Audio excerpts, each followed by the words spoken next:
There's a passion that ignites us, driven by pride, daring, and the desire to excel, fueled by the high-octane love of owners, drivers, and car lovers everywhere. It's a calling for every man and woman to enjoy and live this lifestyle now. Welcome to Cars and Coffee Exposed.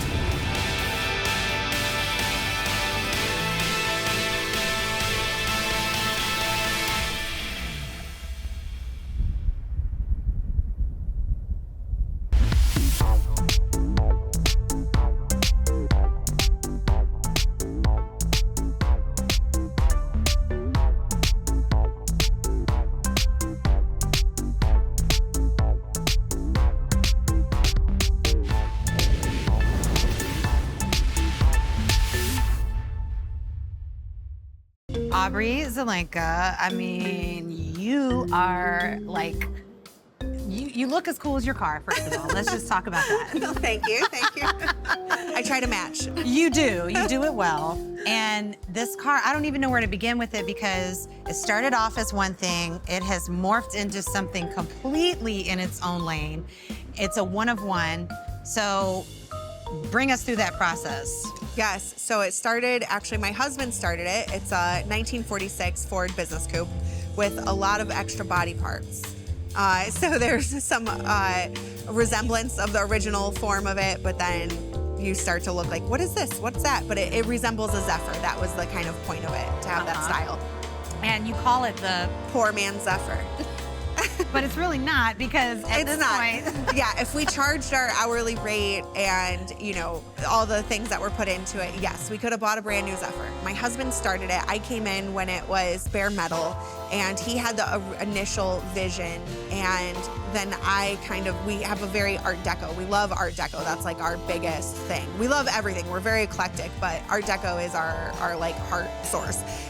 So I think when I came in, it was like already just following his vision and then just adding little things here and there and talking about it throughout the way. And that was just really, it was every new piece that was built, it was like, well, how should we design this? How should we do that? You know, because everything's pretty much, the grill in front is handmade, the engine cover, like talking about, because we have an LS in it, so, which is like kind of not traditional, but we drive ours. We drive it everywhere. It's never been trailered. So just talking about, okay, how do we make this engine look prettier?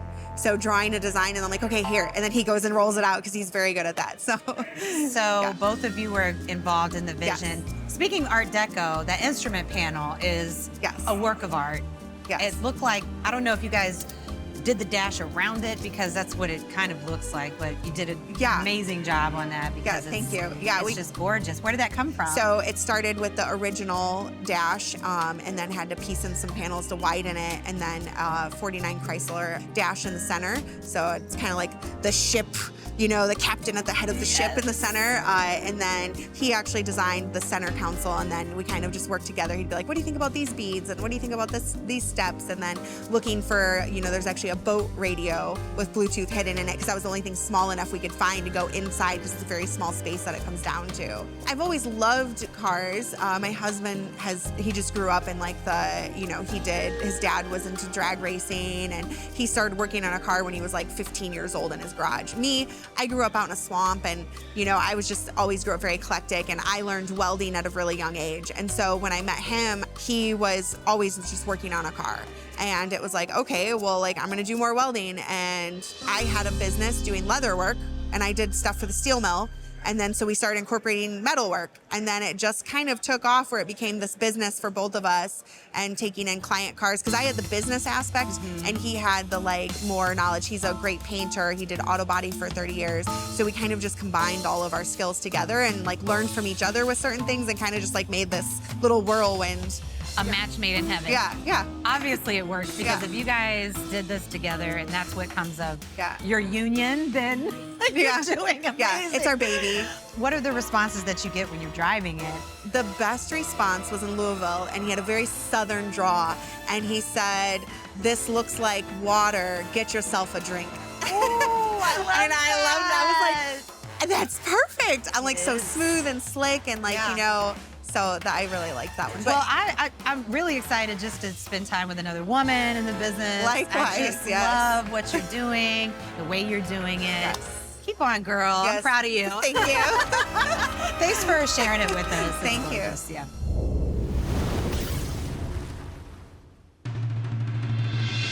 Doug, it's so great meeting you.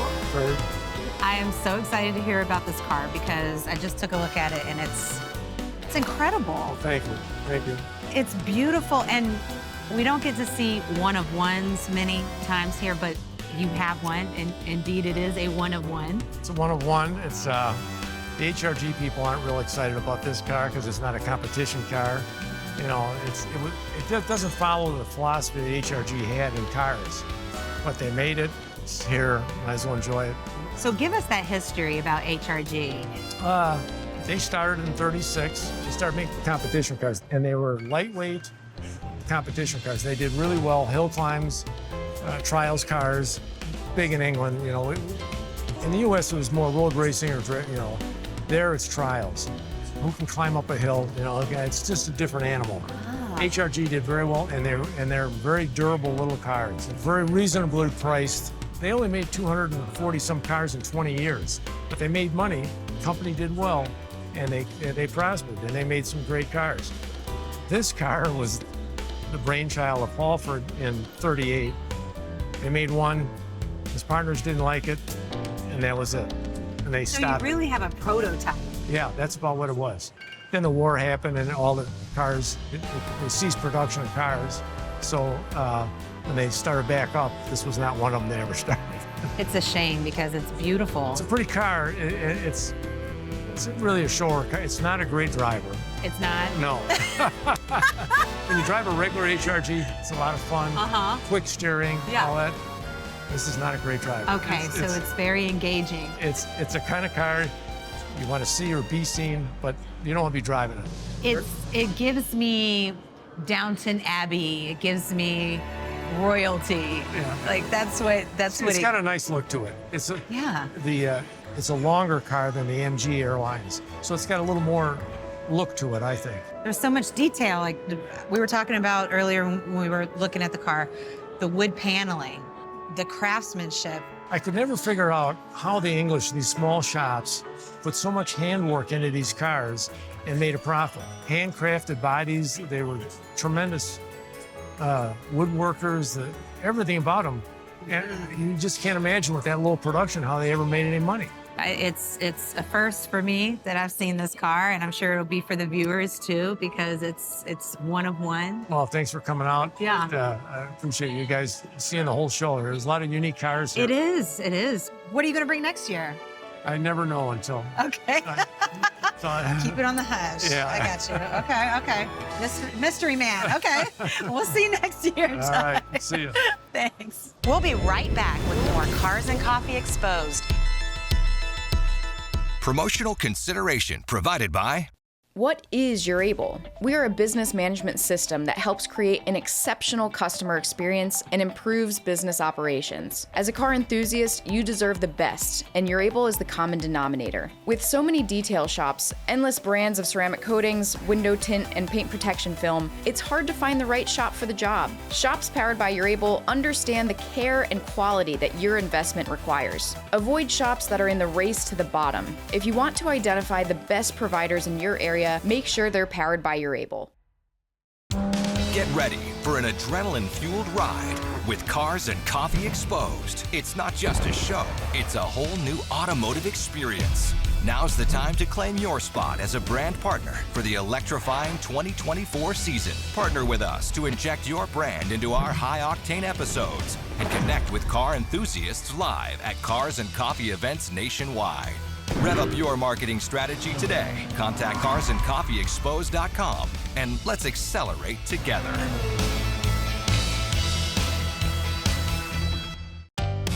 Welcome back to Cars and Coffee Exposed.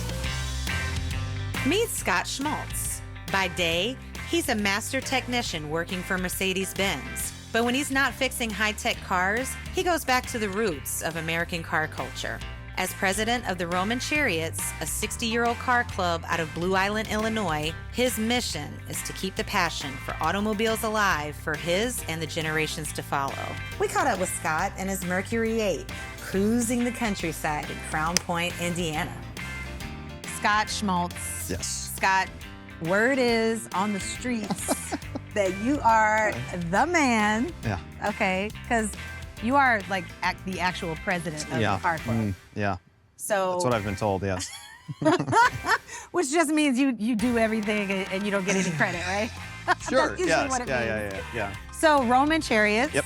Tell us a little bit about the club. So the Roman Chariots are out of historic Blue Island, Illinois. Started in 1964. It was a bunch of high school guys. They went to Eisenhower High School, and they were 16, 17, wanted to play with cars. So they started a car club. So it kind of went from like 64 to about 74. It started out, they did paper drives and car washes to raise money. And they did most of it for charity. And in 06, I think, a bunch of friends were renting a shop and we were hanging out and building nonsense. And we're like, we should do a car club, it'd be great, you know? So I was like, well, Dad's got his jacket hanging in the garage. So there's a couple names that I know. We tracked those guys down. They were like, yeah, that sounds cool. And so we got, the green light from them. And so we started the club back up in about 06. So your dad was in the club. Yep, my dad was in the club in 1966. Him and his best friend joined. And they joined a car club and neither of them had a car, which was interesting. They had high hopes. Yeah, and they were like, all right, well, like you guys are cool. Can you get a car? Like, can you drive to the meetings in a car? So my dad had his dad's 58 Buick, I think it was a Buick station wagon, which was, now that's cool. Oh, yeah. In 1964, that was not cool. No. So that's how he got in the car club. Like riding up in the minivan. Yeah, right. So what's the core mission of the club?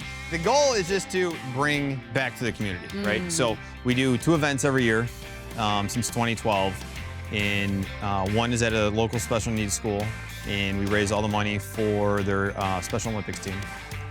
So since 2012, we've raised just over $40,000 for their Special Olympics teams. And our shows aren't that big. They get like 125 cars.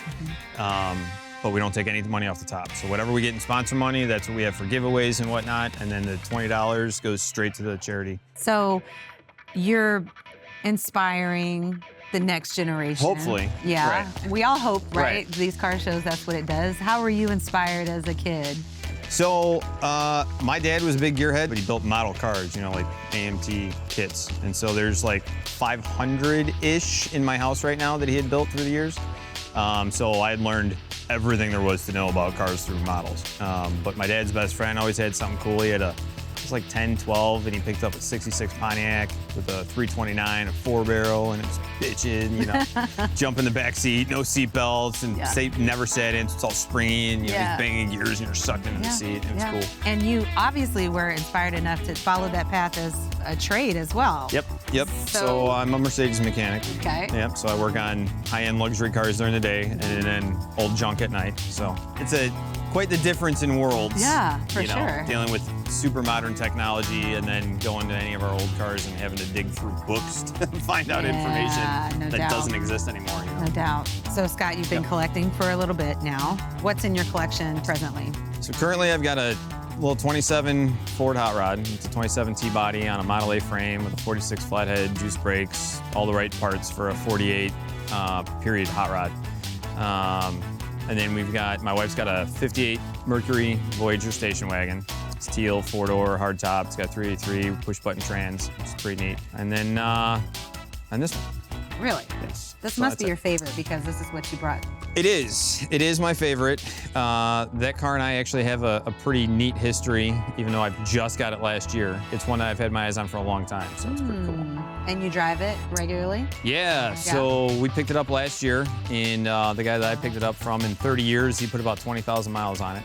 And my wife and I and my 2-year-old jumped in it, and we drove down to Oklahoma for a weekend. So we put about 6,000 miles on it last year, which was pretty good in Chicago because you only get 4 months of drive time, so we drive the wheels off of it. You feel like going for a ride today? I'd love to. If you're ready, we'll go. Okay, take me, All right. let's go. All right, sounds good.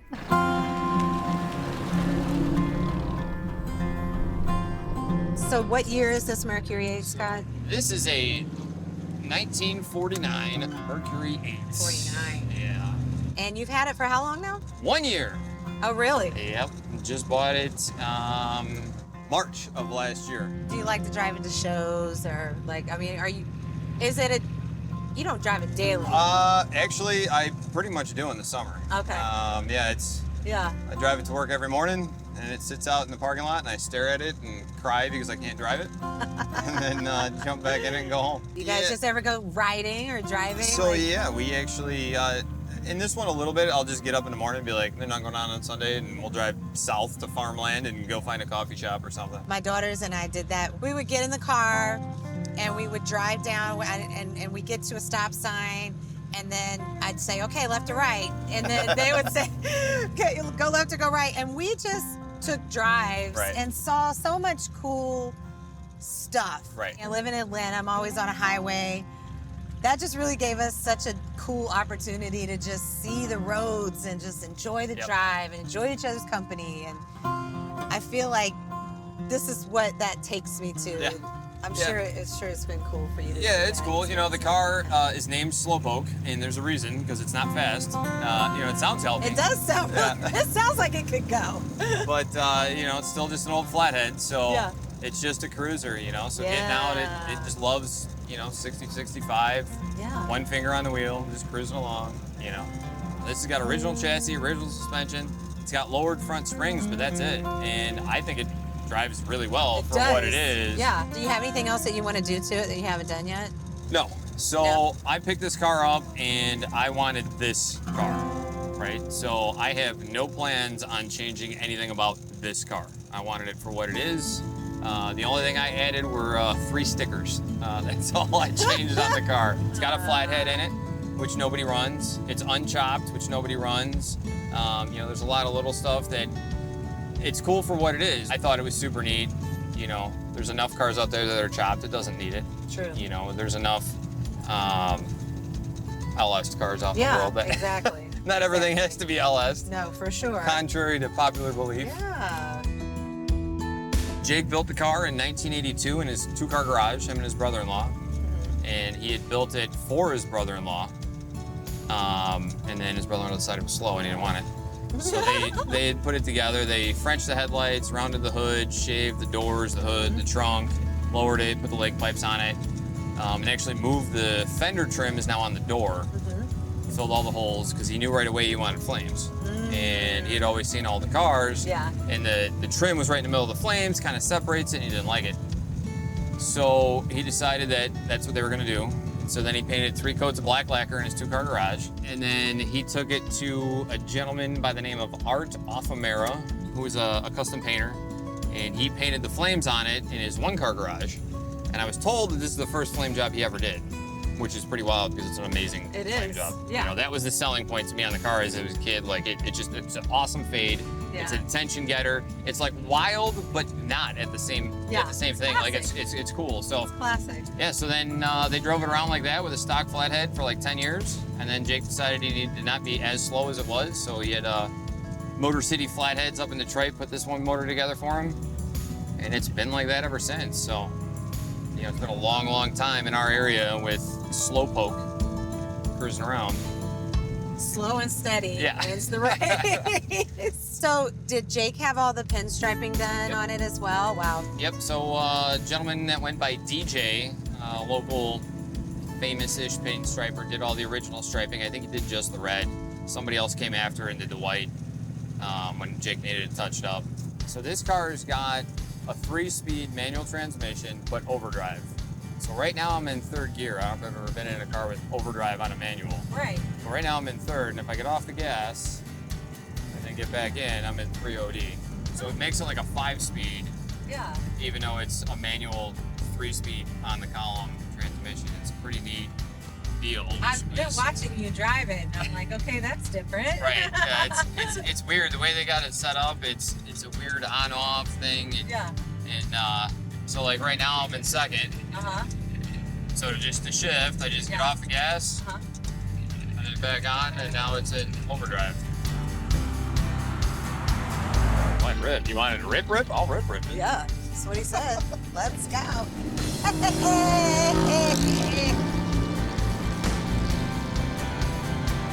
Ooh, yeah. Like I said, Yeah. still just a flathead. I love it though. Sounds like dependability. Right. Sounds like I could trust her. We'll be right back with more Cars and Coffee Exposed. Promotional consideration provided by What is Urable? We are a business management system that helps create an exceptional customer experience and improves business operations. As a car enthusiast, you deserve the best, and Urable is the common denominator. With so many detail shops, endless brands of ceramic coatings, window tint, and paint protection film, it's hard to find the right shop for the job. Shops powered by Urable understand the care and quality that your investment requires. Avoid shops that are in the race to the bottom. If you want to identify the best providers in your area, make sure they're powered by Urable.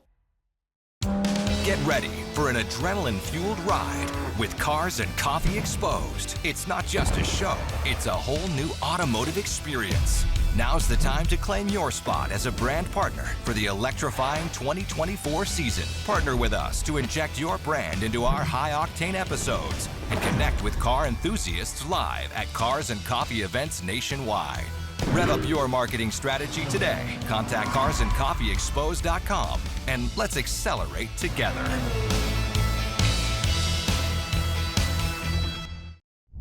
Welcome back to Cars and Coffee Exposed.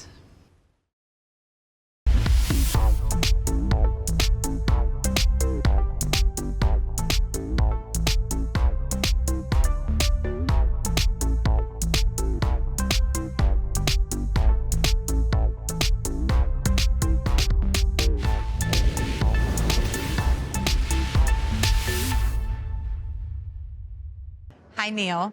Hi, how you doing? Good. Such a pleasure to meet you. Now, I didn't feel like I was in Indiana really until just now when I got in that Mack truck, and I just felt like America.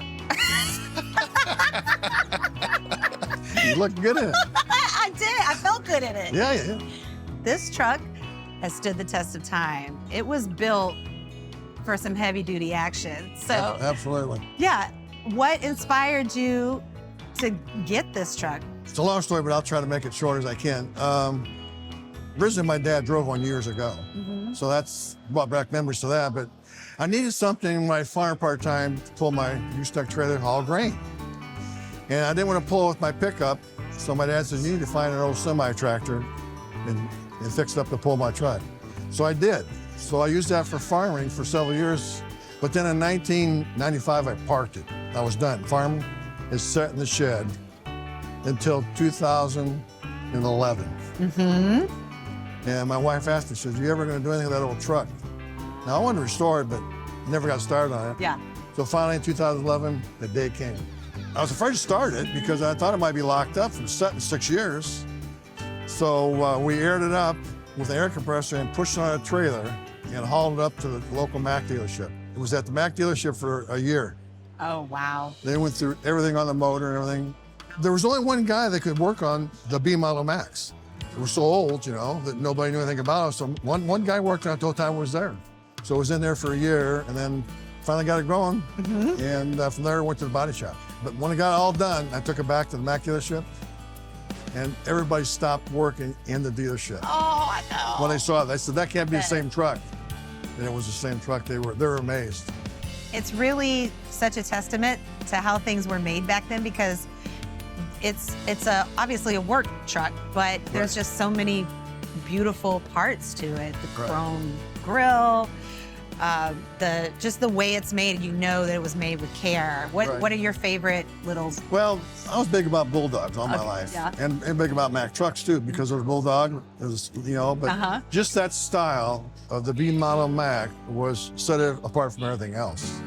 And so I was always wanted one, and I ended up getting one. So you're just showing it. How many times have you shown it? I mean, we've took it to car show after car show after car show. We always had our local one at Valparaiso, and we were there every Friday night during the summer. It's so unique. I don't think I've ever seen a Mack truck at a car show before. Well, that's something a little different, you know? It is so different. It is, but you know, I had a lot of people come to me at the car show. A lot of old guys would say, you know what? I cut my teeth on one of them old Mack trucks. Hey, Exactly. right. Yeah, well, enjoy it. Enjoy it. We have, so thank you so much for bringing it out Well, I today. sure appreciate you having me. Absolutely. Thanks, All right, Neil. thank you. All right.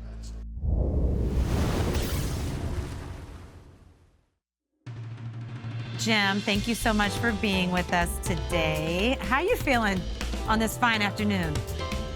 Fair to middling. Fair to middling? That's something my dad used to say. I love it. Well, thanks for being with us. So you got this 1933 Ford Coupe. Right. And I hear that you started your love affair with this car at a pretty early age. I was walking to high school, cutting through the neighbor's yard in 1957. And there was this Kelly Green 33 Ford Coupe parked in a driveway. The kid that owned it was visiting the kid next door. 6 months later, I met the guy who bought that car because the original owner had blown the engine out of it and didn't want the car anymore. I met him through another friend, and I spent a lot of time with him in the car doing kid stuff, you know? Right. Later, I had a 55 Chevy, which I totaled, and we ended up putting the transmission and the rear end out of that in this 33. And then I lost track of him when he graduated and I went to college in 2005. We got the idea of trying to track him down. And I went to the university, and by golly, they gave me his mailing address. I wrote him a letter, didn't hear from him. 4 or 5 months later, I get a phone call from him. He still had the car. I said, do you want to sell it? And he said, no. And I said, fine, you got my phone number. Several months later, he called and he tells me this crazy story that he's in the process of restoring a 1937 Cord supercharged Roadster, very rare car. He says, if you want to buy the 33, I'll sell it to you. So I bought it, and that started the whole process, which has taken 20 years. 20 years. To get it to where I wanted it. For example, one of the things we did, he didn't like the steering wheel on it. So we went to the junkyard and found this lovely 39 Pontiac white steering wheel. And of course, the splines, the steering shaft on the Ford did not fit. So we solved that with a big bar of steel and a 2-pound sledgehammer, which is, you know, one of the basic tenets of home-built hot rods. If it don't fit, don't force it, get a bigger hammer. But then, of course, when you go to restore the car, it's all junk. Right. So you had to get rid of all of it. So here you were working on this car with your friend, not knowing that this would one day be your car. Absolutely. That's a pretty extraordinary story. Yeah. The way it's set up, it's the classic 50, 60 hot rod. It's not some show car. So you drive it, Oh, yeah. and now you bring it here so we can all enjoy it.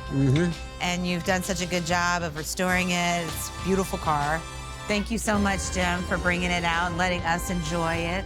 Let us be your eyes. She is absolutely beautiful. Thank you. Thank you. And, All right. and enjoy the rest of your day. You too.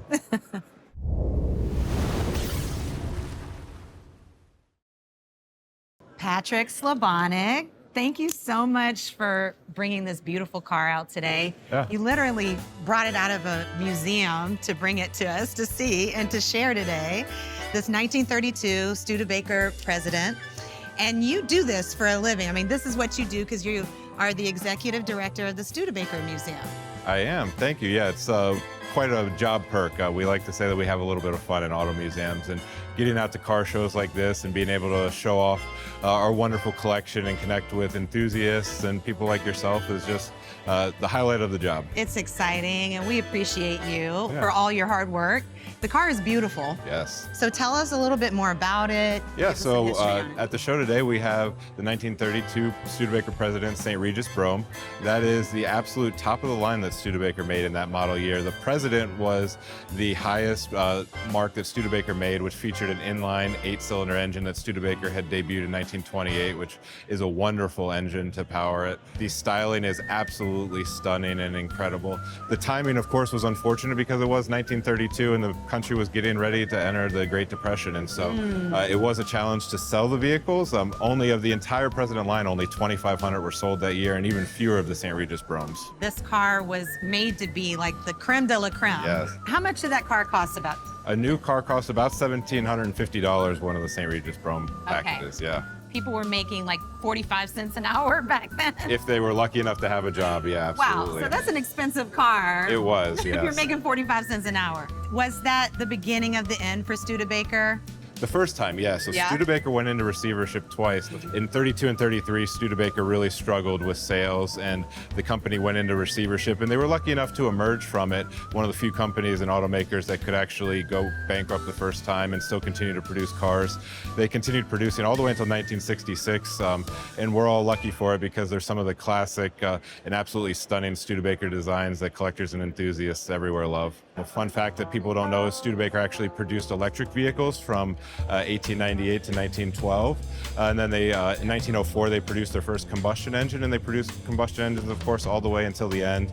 They had some of the iconic designs and had wonderful designers who worked with and for them. Icons like Raymond Loewy designing cars like the Studebaker Bullet Nose that everybody sees and loves at all the car shows and cruise-ins across the country. That name is just synonymous. It's just built in to American history and to the fabric of it. So we're so glad that they continued to make cars. We acquired it in 2004 from the S. Ray Miller collection, which is a famed Indiana collection, and the Levine Restoration Team, which is one of the more notable restoration companies in the country. Their authenticity is second to none, and they did a ton of research to find an absolutely perfect color for this car that was an original one that you could have gotten on it in the day, yeah.